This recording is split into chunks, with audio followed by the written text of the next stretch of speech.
Don't you see a difference in how happy I am? You're actually the calmest I've seen you. Actually, Caroline, you're a two-faced bitch, okay? Shut up, bitch.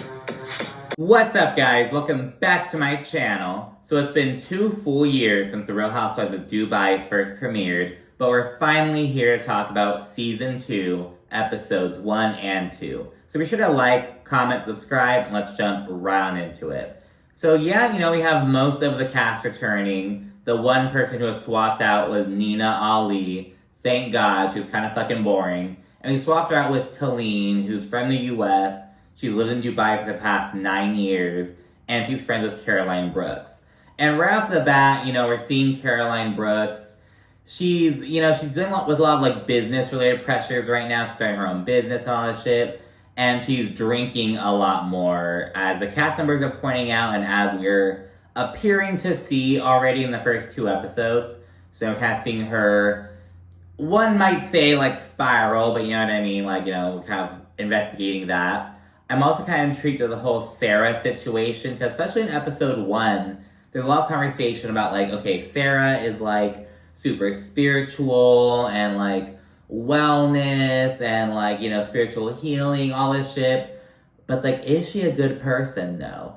And it's interesting because, I've seen this kind of area of discourse kind of bubble up. It's okay, you have these Bible verses in your Instagram bio. You have all these crystals. You do these meditation, you know what I mean? Whatever form of that, but it's but are you a good person? Are you decent to be around? You know what I mean? So it's kind of that conversation. It's are you just a rotten person who uses crystals and I don't know, kind of the toxicity that's being hidden with this wellness and spiritual healing kind of stuff. That's kind of been an area of discussion online in recent years. So I'm kind of interested in seeing that really play out with Sarah. I also think it's really suspicious that she's so big on oh, I want to guide you and help you on your spiritual healing journey. She's so big on over on Salt Lake City with Whitney Rose. She's all about healing, her healing journey. But she's very, and she'll plan events around healing, but she kind of keeps it to she isn't trying to fucking drag Lisa to therapy. At least I don't think, you know what I mean? She talks about healing a lot, but it's herself, her own healing journey, which of course, impacts her friendships and her relationships. But she isn't oh, let me guide you on your healing journey. And arguably that may be because, Sarah's been doing this longer, but I think it may also be she likes that fucking savior, it's that, the white savior kind of thing, oh, I want to go, to make myself feel better, I want to go help these other people, who maybe don't even really need that help. It's I don't know, it's that kind of aspect I'm getting from Sarah. In the second episode, I believe, one of them says oh, Caroline Brooks, you've been you made such strides and stuff, and it's all thanks to Sarah. Sarah's a savior. So yeah, those are kind of the areas that I'm kind of most intrigued by with these first 2 episodes. I like Caroline Stanbury. I like Ayan. I do feel a lot of people kind of infantilize Ayan, when they're just having a business meeting with her business partner and her husband, who handles the money aspect. And she wasn't understanding certain words that they were using. They was kind of laughing. And it's I don't know. And it wasn't in a degrading kind of way. It was kind of oh, how cute, ha ha ha. But it was still kind of that infantilization. And I get it, you know what I mean? But it's just it seeing it, and it's just knowing it's these are grown ass people. It's kind of I don't know. Do you get what I'm saying? But I don't know. That's kind of what's been jumping out at me so far. But anyways, let's jump into the actual episodes. So episode 1, the VVIP, it kicks off with Lisa and Ayan linking up for Padel. It's fucking tennis, fucking what's the other one? Pickleball, a similar kind of version of that is really big in Dubai. So they link up for that. Ayan is not athletic whatsoever, and this kind of lends to the infantilization I was talking about. Lisa's okay, let's stretch. And she's okay, yeah, we're stretching and shit. And Ayan's like this? Like, she's like that, like, it's like things like that, you know what I mean? But she's like super not athletic. Afterward, Lisa shares that she's thinking of hosting a brunch for everyone because the last time that they all got together was for the Beyonce concert at the Atlantis Royale. This hotel was opening up, and it was a big old deal, and she was like, this major concert in Dubai, yada, yada, yada. And of course, you know, there was some, like, controversy about that, because there's some controversy about Dubai itself. You know, talk about that a little bit more as we go on. So in the first season, you know, it's kind of all about the homosexuality aspect, like the LGBTQ rights, blah, blah, blah. But they were kind of like, well, I mean, straight people can't really do PDA. Like, gay people still exist in Dubai. They don't, like, execute them. Like, you know what I mean? They're kind of talking about that and whatnot. But it's also like, well, I mean, what about, like, the allegations of it basically being built on, like, modern slave labor? You know what I mean? Like, there are allegations like, oh, people from these poorer countries, namely, like, Bangladesh, India, and stuff like that, Southeastern Asia, they'll, like, go over there and their employers will, like, hold their pass, like, basically trap them in Dubai, making these, like, low service wage salaries, catering to these rich people. It's, like, this whole conversation about that. We learned that one of the people, telling the new girl, she lives on the Palm, this man-made island, and there are a host of issues alleged with that. And it's a fantastic structure. You know what I mean? Dubai has experimented with these, like, these man-made islands. There's another one called The World that, like, you know, shows the world. You know, this little map. I'm not sure, I don't think you can you see it from space? I don't know. I have to Google that. But, yeah, there's that. And I've heard, you know, it's a very fabulous, opulent kind of thing.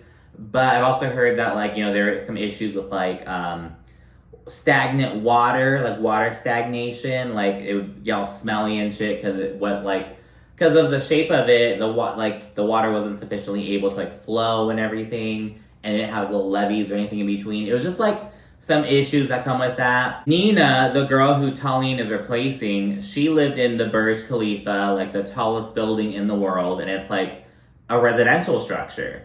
And the thing is that, like, the piping from, like, it's not able to go all the way to the ground. So they have these, like, poop trucks to, like, pump out the sewage. There's this whole, like, it's very glamorous and obvious, various issues under the surface that I wish it would kind of, like, I know they can't, like, tap into it like that, but it's, like, it's intriguing, but, you know, whatever. Anyways, though, back to Ayan and Lisa. They share that they were in VIP for the Beyonce concert. They were like, oh, we were with Kendall Jenner, we were with Beyonce's mother, we were, like, people were not able to buy those tickets. It was basically, like, invite only, so they're claiming they had the best seats. We learned that Stanbury and Brooks, and Talene, but we're not really seeing much of her yet, they're saying, oh, no, like, we had the best seats. Like, we were right there. Like, they were, like, right in front of Beyonce. So it's kind of like Lisa and Ayan, they had, like, a good view still. They were, like, up in, like, the box area, if you will. But Stanbury and Brooks were right there in front of Beyonce. So it's kind of like, which was the better seat? And if you think about it, it's like, I mean, Beyonce's mom isn't gonna she isn't gonna, like, ooh, let me get the best seats to see this. She's like, I've seen her perform. Like, I know what's up. I know what's happening. Like, I just want to be comforting. I think Ayan and Lisa have, like, the comfort aspect, whereas Brooks and Stanbury, the Carolines, they had, like, the experience. You know, they were there. So it kind of just depends on how you define it, I guess. Ayan notes that she and Caroline Stanbury, they're planning to meet up for lunch and kind of see where they can go on from here and just kind of see what's up. We then check in with Stanbury. She reflects on her marriage with Sergio. They've been married for a full year at this point. And she notes that they're still waiting on their new home to be built. And literally, they had to move out of their old place. She's been fucking crashing at her best friend Michael's house in his spare room. It is chaos. It's like, girl, you have 3 kids. It's obviously they're with, like, their dad at his, but it's like, damn, it's like, what the fuck? Like, so yeah, they're still waiting on that shit. So, and she's like, it's supposed to be like a 2-week kind of thing here, but now it's like 12 weeks.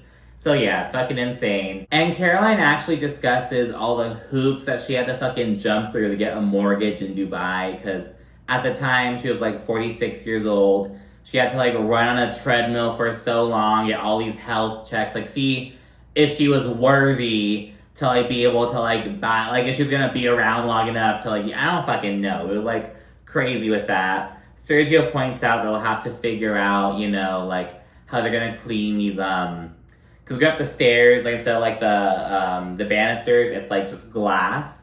And he's like, oh, how are we gonna clean these? And she's like, well, it won't be us. And it's like, okay, bitch, I know that's fucking right, but it's also kind of like, that is the Dubai mindset. And, you know, and granted, it's kind of like, so I saw my friend from Boston. So when I was growing up, I did have like a cleaning lady, someone who comes to the house and like clean and shit. And my homie was like, dude, what the fuck? That's crazy. Like, you know what I mean? He was like, no. So it's like, I guess to an extent we also see that here, but in Dubai, it's very much like, because like I said, a lot of people there are like stuck in Dubai, like having to work for rich people. So it's kind of like, yeah, someone else will do it. Someone else will do it. Like I have the money, someone else will do it. That's very much the mindset, but you know, I digress. Stanbury then says that Sergio's ovaries are on fire. He still has baby fever. And she does note that they have one male embryo on ice for the foreseeable future. And I'm gonna be so honest, I don't think they are going to have a baby. I'll probably eat these fucking words, I don't know, but I'm just saying what I'm feeling right now. Anyways, we then get a look at Caroline Brooks's wellness spa or like beauty bar, one of those kind of things. And it's called The Glass House. We learned that she invited Stanbury and Sarah to the grand opening, but not Lisa and Ayan. So, you know, we're really seeing like that kind of rift within the group, if you will. Brooks then says that, you know, she got the beauty bar up and running so quickly because she had the fucking coin to make it happen. Kind of like shading Stanbury almost because she's still waiting on her home to be built. And she's like, no, I had my business up and running super quickly because I had the money to make it fucking happen. That's how it works here in Dubai. Again, speaking to what I was talking about earlier. Of course, it does help that Caroline's ex-husband, Zoran, is the contractor. So that kind of helps out. But there's still some, like, you know, issues going on, but, you know, whatever. It mostly seems like, you know, like water-related issues. Like, oh, there's, like, a leak here. Like, this isn't properly affixed. Or, like, things like that. But she does reflect on how far she and her ex-husband have come. Because remember, last season, Brooks opened up about some of the abuse that went on in their marriage. She noted that, like, the last straw was they were in Serbia because he's Serbian. And some shit went down and she was like, oh my God, I have to get the fuck out of here. She, like, had her mom buy her a plane ticket. It was, like, insane. But so she reflects on how, you know, they've come to the point where they can work together, and it's kind of like they're kind of being more of like a family unit for their son. Of course, they're still separated, they're divorced, they're not together or anything, but like they're spending more time around each other for work, of course, but it's, you know, helping them with their son basically as well. We then check in with Sarah, and she's doing a spiritual healing session. She's been going for 5 months, and she notes that she's ready to look for love again. And she notes that, you know, her past 2 marriages, you know, ended poorly. The first one was a cheater, and the second one was actually like verbally and physically abusive. She notes that, you know, her son like craves a father figure, but she doesn't want him to like be impacted by the toxicity. And her son is like 7, and we get clips back of him being like, oh, they treat you badly. And it's like, why does he know all that? Like, I don't know, dude. But yeah, so I think he knows a little bit too much, and she's kind of trying to navigate that, and I'm like, girl. But yeah, she opens up about, you know, she's trying to navigate that right now. We then get this chaotic spiritual healing montage. It's like, oh my God. Cut those cords.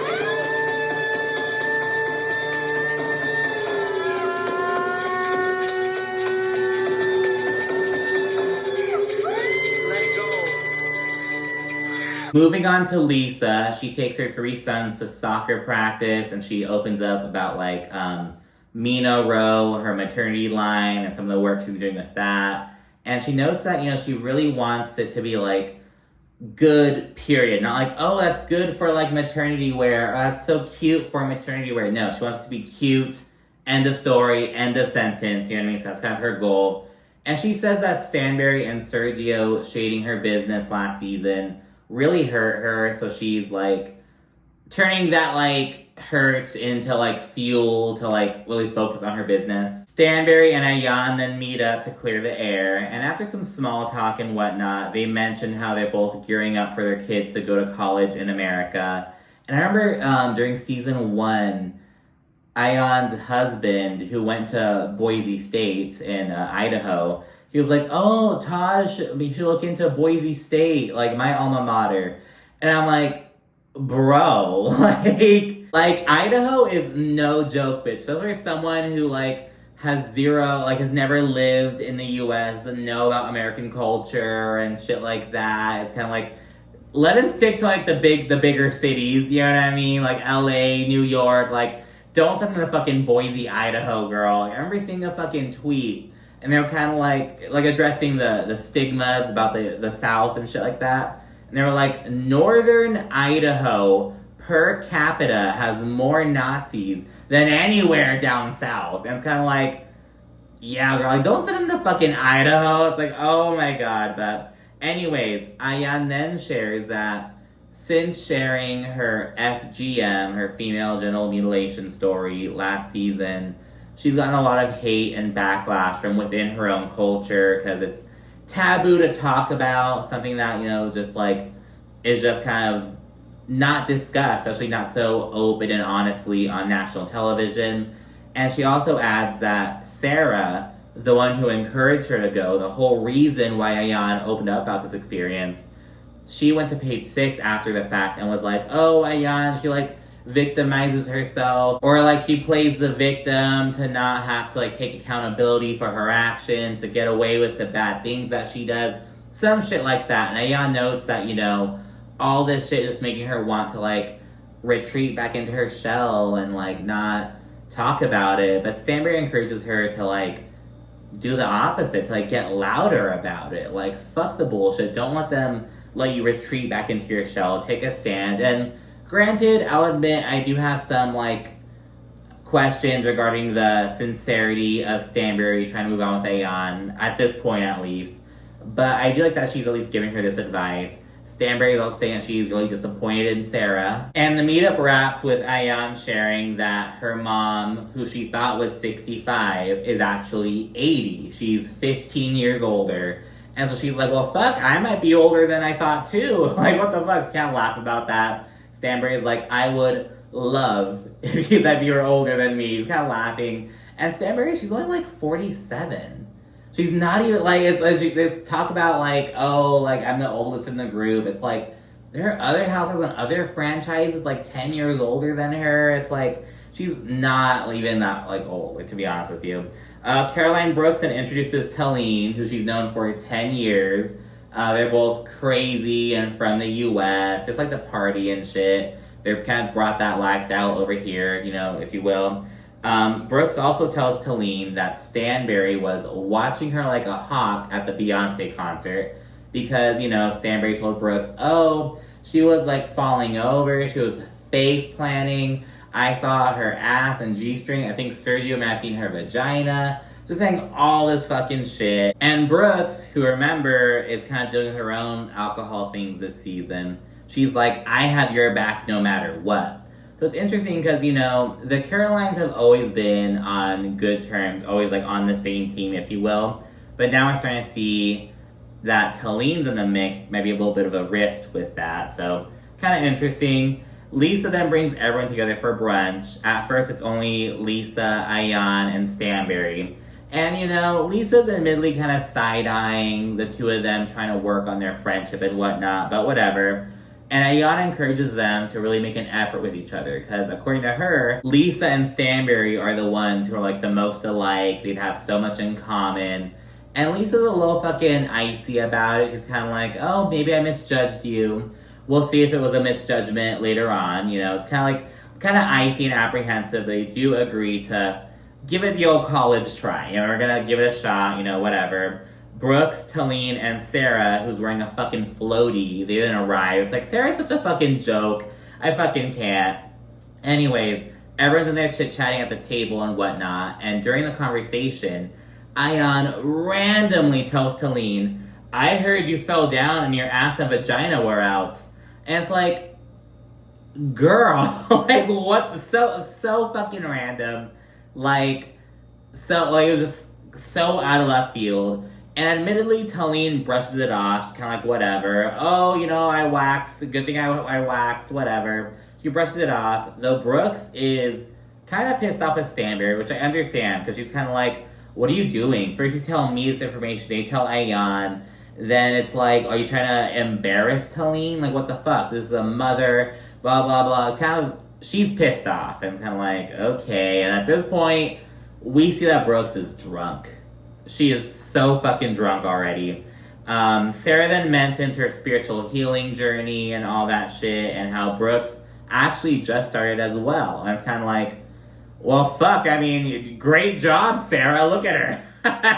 But, whatever. And Sarah bringing this up and bringing up the whole emotional healing shit, this makes Ayan get emotional. And she's like, I really trusted Sarah. And, I trust her with my story.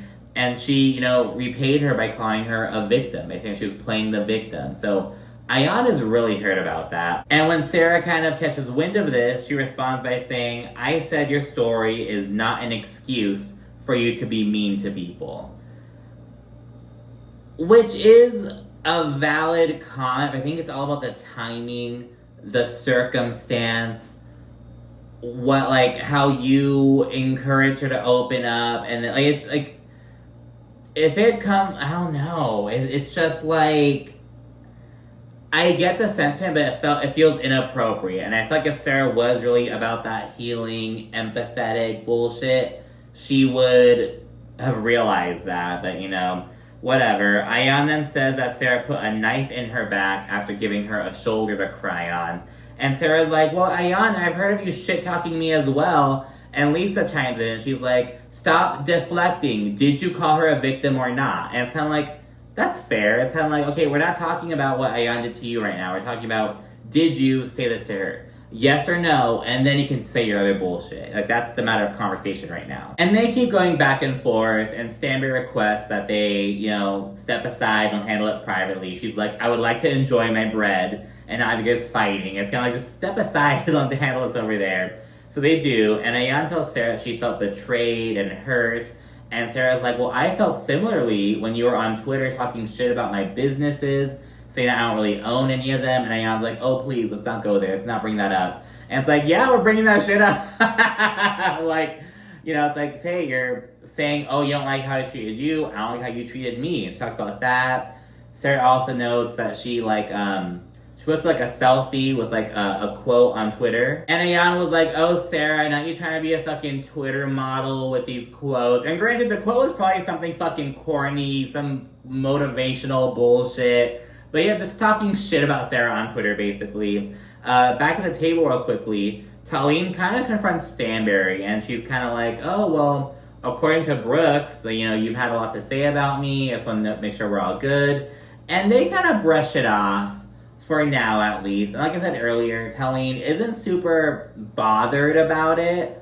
Maybe it's just because she is kind of new to the group, doesn't know them too well. But Brooks is really upset about it. And Brooks is still not back at the table. I don't know if she went to the bathroom, went to the fucking bar. I don't fucking know what happened. Anyway, back to the conversation. Sarah doubles down about Ayan not having the right to be mean just because she's hurt. And she says that Ayan victimizes herself to be the center of attention. And Ayan's like, I am the center of attention. And they don't apologize.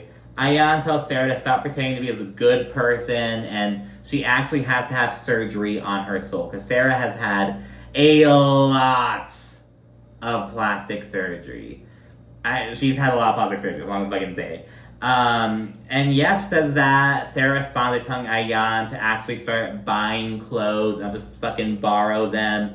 And it's kind of like, okay, on the one hand, I get it. I mean, you dress all fabulous and lavish, but you don't own any of those clothes. But on the other hand, I mean, sustainability, bitch. Like, how are we gonna fucking...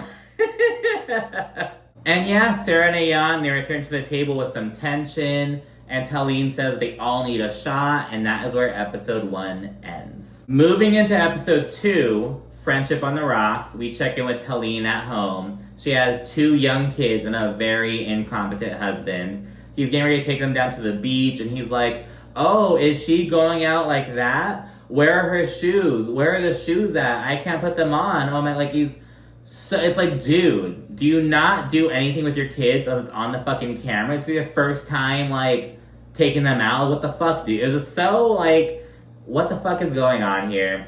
Her father-in-law is a contractor in Abu Dhabi, and Rafi, the incompetent husband, he moved to the UAE after attending college in Texas, basically just to take over his dad's company, just like, oh, little daddy's boy taking over. Like, I don't like Rafi already. I don't know what it is about him. I don't know who he reminds me of. I just don't like him. There's something, I don't fucking know. Sarah and Brooks then come over, and we learn that Talene lives on the Palm, as mentioned earlier, and that her husband actually helped build it. And, you know, she's like, oh, it's so luxurious. Everyone wants to live on the Palm. If you live on the Palm, you're doing something right in life. They flash to Sarah, and she's kind of like, I wouldn't want to live on the Palm. Like, it's full of expats who just want to show off. And remember, Sarah is from the UAE. Like, she's not, like... And all these expats, they come here to, like, the glamour, for the life. Sarah was gonna fucking live here regardless. So I think she has a different perspective. Like, she's the one who didn't go to the Beyonce concert. It's kind of a hard, like... It's on the one hand, I feel like Sarah's healing shit is kind of like, girl, like... I feel like it's, like, overcompensating for that something, but, on the other, I like that she's a bit more grounded than some of the others. She's kind of like, I want to live in the Palm. I want to go to that fucking fancy concert. Like, I don't know. Though I do think she makes that kind of her personality a bit. I don't know. It's a weird line to navigate with Sarah. I'm kind of like, I don't know if I like you or not. I'm just kind of enjoying the ride with her, if you will. With every housewife, you know, that's how it goes. Anyways, we learn that Brooks, Talene, and Sarah are kind of a bit of a trio. Brooks is like, oh, you guys are, like, the closest people. You guys are the ones I call, like, in the middle of the night. Like, they're kind of doing their own thing. And there's a bit of a rift between them and the other 3, Stanbury, Lisa, and Ayan, who kind of have their own dynamic bullshit going on, but that's kind of the 2 sides right now. Talene then says that Sarah was ambushed at the event that Lisa had, and Brooke says that Ayan always flip-flops between wanting peace and wanting to start some bullshit. Sarah then says that Ayan was victimized as a child. She acknowledges that. But today, like in present day, Ayan is not the victim. You're a grown woman. Like, that's not so... And again, I get what Sarah's trying to say, but it's like the delivery is... There's something wrong with the delivery. Because, yeah, you know, we see people, like, in their 50s talking about shit, like, from their childhood, and it's like, look, yeah, that leaves a lasting impact, but, like, you have to, like, address it. You have to, like, do the work. And it's like, I think Sarah's trying to say that Ayan hasn't sufficiently done the work, but it's like, that's what you're trying to help? I don't know. I don't get Sarah. Like, Sarah, what do you think about Sarah Al-Madani? What do you, like, how do you feel about her? Because, again, part of me is kind of like, I feel like she almost wants to be, like, the savior. Again, it's in this fucking scene that Talene's like, oh, Sarah, you're a savior. Like, Brooks is so much better because of you. And it's like, bitch, like, calm the fuck down. But yeah. And going off of this, Sarah then says, you know, I think that broken little girl is still within Ayan. And I should just let people drown sometimes, but I can't. I'm gonna help her. And Talene's like, you're a savior. Shut the fuck up. And before moving on, Brooks and Talene then shit-talk Stanbury over her comments about the Beyonce concert and shit, how Talene was toppling over. And again, Brooks is pissed. Like, Brooks is going to war over Talene. That's her homegirl. Like, she's super pissed about that. We then check out the other half of the group, Lisa, Stanbury, and Ayan. They go to brunch real quickly, and they say that it's monumental that they're all meeting up. Lisa and Ayan, they kind of shit-talk Talene's gregariousness and her voice and shit like that. Talene, she was... She reminds me of this bag in South Africa. It's called Hadida. She's a bad. She's a Hadida bad. And regarding the Sarah situation, Stanbury observes that Ayan is triggered whenever Sarah calls her a victim. And Ayan's like, because I'm not a victim, I'm a survivor. And it's like, she should know not to, like, make someone feel the way she's making me feel. Kind of talking about that and sharing her own kind of perspective. And Stanbury understands this, though she thinks that Sarah meant no harm. Though Lisa kind of doubts this a little bit, Ayan then explains that, you know, her conversation with Sarah in that situation really took her back to, like, that little girl. Kind of what Sarah was saying in the last scene. Like, I think that little girl is still within her. Ayan acknowledges that. And she explains that, you know, she last saw her dad 26 years ago, and he was, like, refusing to apologize or acknowledge how he hurt the family. Like, and that really brought her back to that space. Ayan then cries in the confessional as she explains that, you know, people always talk about how she's always so happy and so funny and so, like, just makes so many jokes about things, but she's kind of like, I do that because I've had so much pain in my life. I just can't let it, like, that's a coping mechanism. She's always so happy and, like, bubbly and makes jokes about things because how she deals with all the negativity that she had. So, talks about that for a bit. They then segue to Stanbury saying that Brooks is exaggerating her comments about Talene falling. And I'm kind of like, well, you did say that you saw her ass and that Sergio may have seen her vagina. But I think Brooks is just, like, adding a little bit of sauce to it, but not a whole lot. I don't think Brooks is over exaggerating. I think she may be, you know, like what happens on telephone, you know what I mean? But I don't think it's egregious in this case, you know what I mean? Though Lisa totally agrees with Stanbury, and she says that Brooks has a tendency to twist the truth. And they all agree that they really like Brooks, but, like, they kind of side-eye her character a bit. We then learn that Ayan has a beauty line, Ayan Beauty, so she's working on that a bit. She has her business partner, who she's known for 15 years. Her husband Chris is involved, all that stuff. So we talk about that for a bit. And after a brief meeting, Ayan tells Chris about how she feels really bad about how she left things with Sarah. She said some things in the heat of the moment that she kind of regrets and shit like that. So she wants to write Sarah a letter. We'll see what happens later on in this episode. We then check in with Lisa and her husband Rich. They talk about how Lisa's mother's going to come to visit from Miami.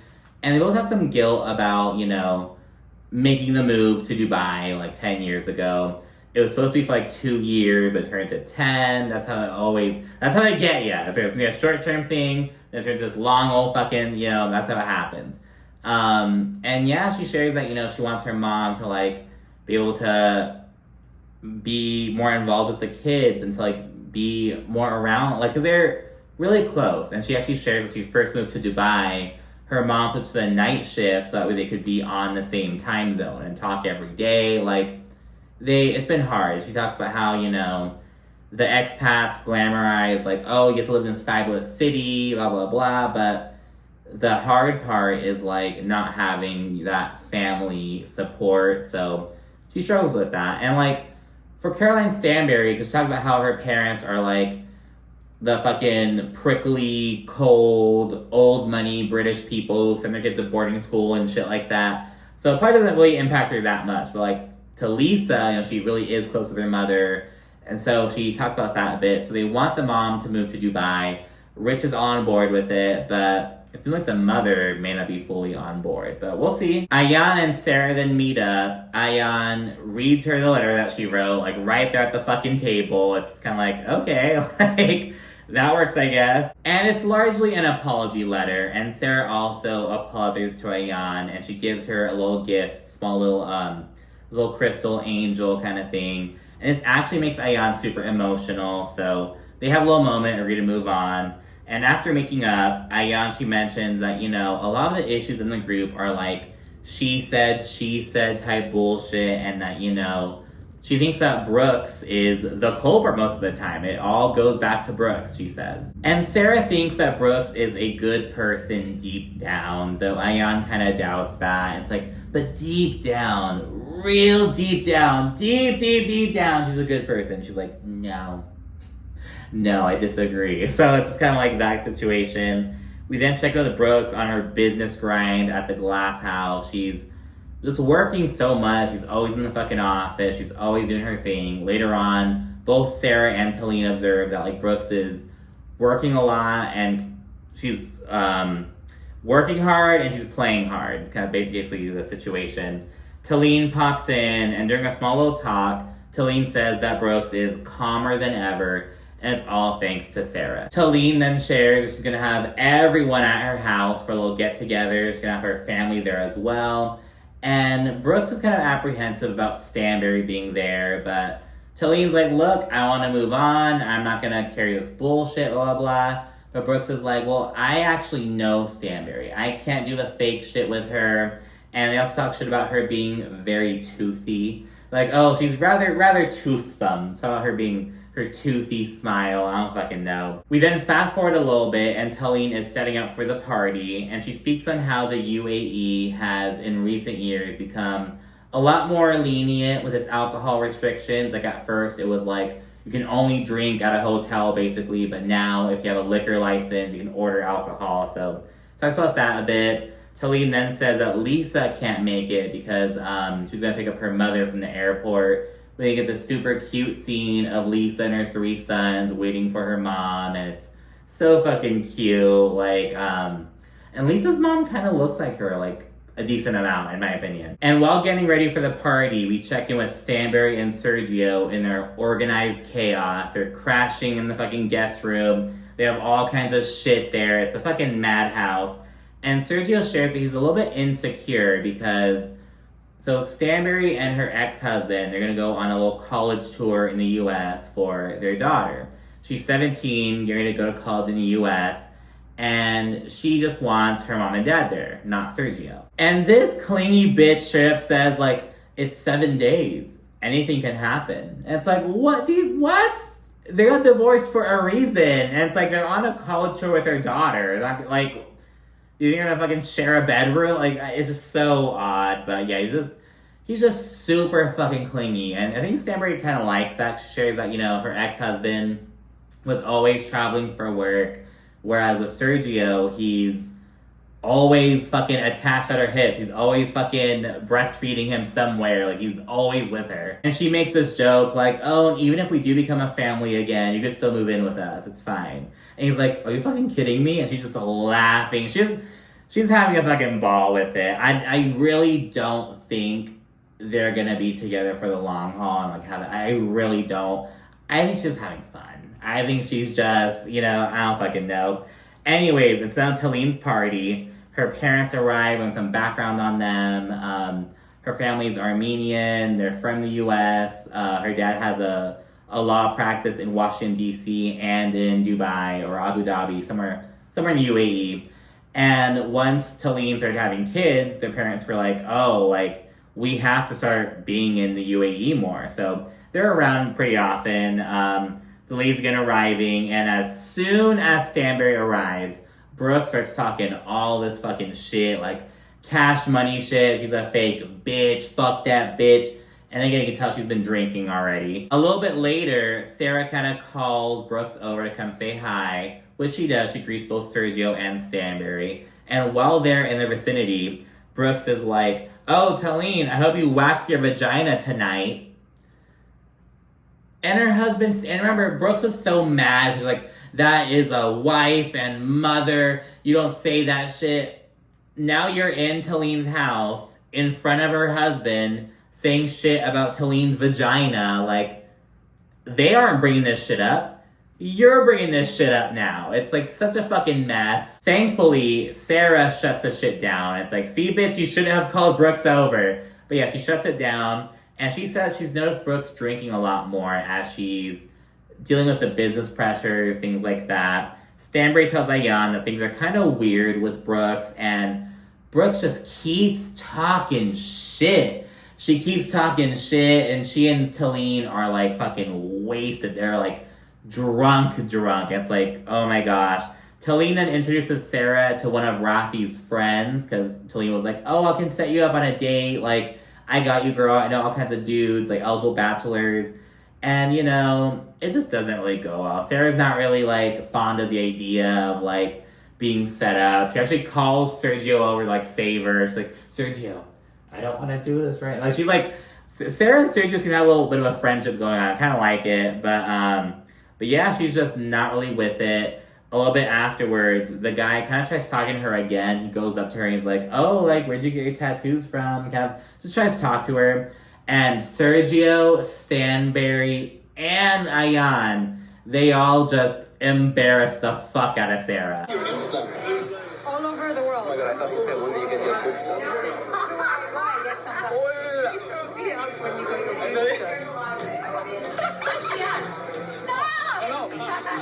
Like, it's literally some, like, fucking sitcom, like, Family Guy to Meg Griffin type shit. I don't even fucking know. It's like, oh my god, poor Sarah.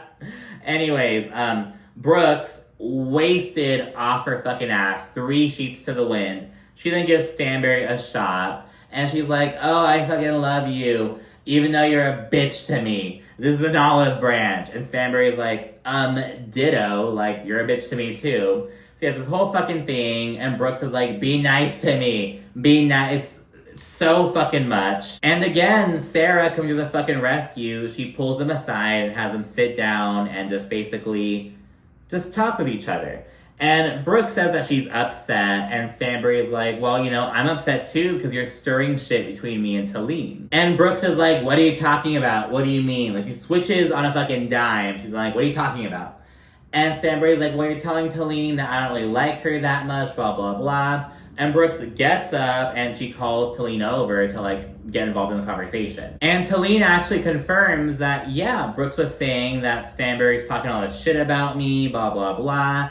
And this leads into this big old back and forth over what exactly was said about Talene and her vagina. Brooks is like, oh, Stanbury's over here saying that you had your fucking pussy hole out. And Stanbury's like, I never said that. I would never talk like that. And it's like, well, Stanbury, you did say that she fell. You saw her ass. And you think Sergio saw her vagina. You didn't call it a pussy hole. It's very vulgar. But you did. It's kind of that weird, like, you're both kind of, like, hitting the nail on the head, kind of. But yeah, and Brooks is very passionate. She's very pissed off. Sergio actually kind of starts growing a little bit worried. Though he does have the sense, like, he kind of pops in and is like, honey, are you okay? And she's like, yeah, I'm fine. And he has the sense to not get involved himself. Though he does call Sarah and Ayan over to get involved. He's like, such a worry war. And it's like, okay, Sergio, you're going to get annoying real fucking quickly. I will give you, like, I'm glad you didn't get involved. You enjoyed the conversation yourself, but you are doing a little bit too much still.